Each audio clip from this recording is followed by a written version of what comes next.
사실 동양 고전을 되게 고루하게 생각을 했던 때가 있었고, 그때는 이제 먼 얘기라고 생각을 했었어요. 이제 우연한 계기로 전순록이라는 책을 읽기 시작하면서 삶하고 굉장히 관련되어 있는 텍스트라고 하는 것을 깨닫는 계기가 있었어요. 전순록을 읽으면서 느꼈던 어떤 굉장히 강렬한 경험이 있는데, 이거는 내 실제 생활이나 삶에 대한 응답과 어떤 그런 것을 같이 나눌 수 있는 책이다라는 느낌이 어느 순간에 굉장히 강하게 왔었고, 그게 제가 왕양명이라고 하는 인물과 양명학이라고 하는 학문에 꽂히게 된 가장 큰 이유였던 것 같습니다. 아마 저마다 다 다른 방식으로 이제 코로나를 겪고 계시긴 할 텐데, 코로나뿐만이 아니라 이제 삶에서 느닷없이 이제 닥쳐오게 되는 어떤 외부적인 충격이랄까요? 그럴 때 이제 드러나는 것 같아요. 미천이라는 게. 그래서 우리가 얼마나 그런 외부적인 것들에 대해서 이제 감응하거나 대처하거나 하는 전용의 능력이랄까 이런 것들이 드러나게 되는데, 가장 강하게 제가 양명학을 통해서 말씀드리고자 하는 것 중에 하나가 이 외부성이거든요. 양명학이라는 학문 자체가 굉장히 중국 정통의 외부라는 지역, 그 외부적인 조건에서 탄생을 했었고, 이 학문의 성격 자체가 이미 타자와의 어떤 변용이나 감응을 할 것인가라고 하는 고민 위에 있거든요.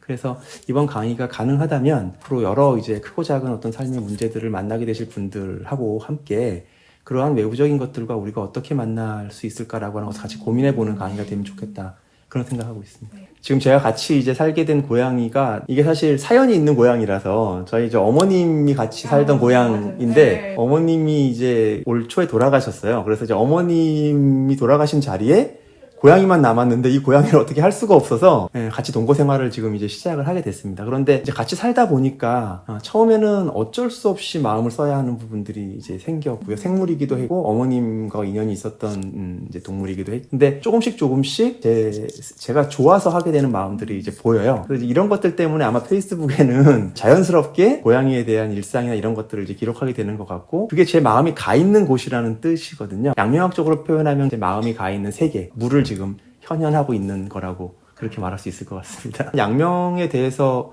공부를 하면 할수록 사실은 매력을 많이 느끼고 잘 공부해보고 싶은 마음이 생기는데, 생각보다 글이 그렇게 나와주지는 않습니다. 근데 그건 이유는 사실 명확하거든요. 양명처럼 못 살아서 그런 건데, 그 부분들에 대한 약간 자괴감? 이런 걸 극복하는 게 글 쓰는데 제일 어려운 점인 것 같습니다.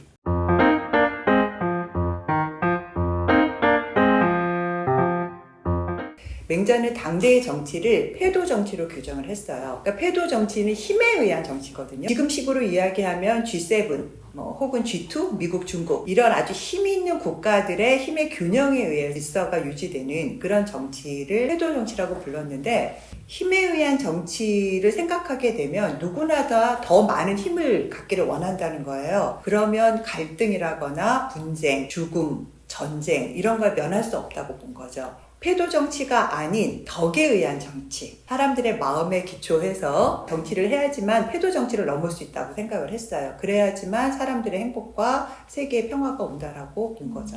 누구나 갖고 있는 마음의 보편적사, 염치랄까, 배려랄까, 공감이랄까, 이런 것에 기초한 정치를 펴야 그게 좋은 정치라고 우리한테 말을 한 것 같거든요. 힘들어지면 자꾸 마음이 좁아져요. 옹졸해지고 자기 상처만 자꾸 보게 되더라고요. 요즘 그런 것 같아요. 그런데 그래서 오히려 맹자가 말을 훨씬 더 네 마음이 커질 수 있다. 네 마음은 더 많은 사람에게 향할 수 있고, 너의 상처뿐만 아니라 다른 사람의 상처와 다른 사람의 어려움을 볼 수 있는 힘이 있다. 이렇게 우리한테 말한 것 같거든요. 그러니까 맹자가 우리한테 구체적인 어떤 해답을 주기 때문에 중요한 게 아니라, 맹자를 통해서 그 시대의 사상가들이 어떤 고민을 했고 어떻게 접근했는가라고 하는 걸 우리가 배울 수 있다라고 한다면, 적어도 지금 시대를 좀 상대화하면서 비상구 이런 것들을 생각하는데 도움이 되지 않을까, 이런 생각이 있습니다. 끊임없이 최선의 정치가 무엇일까, 최선의 삶이 무엇일까, 좋은 사회가 무엇일까,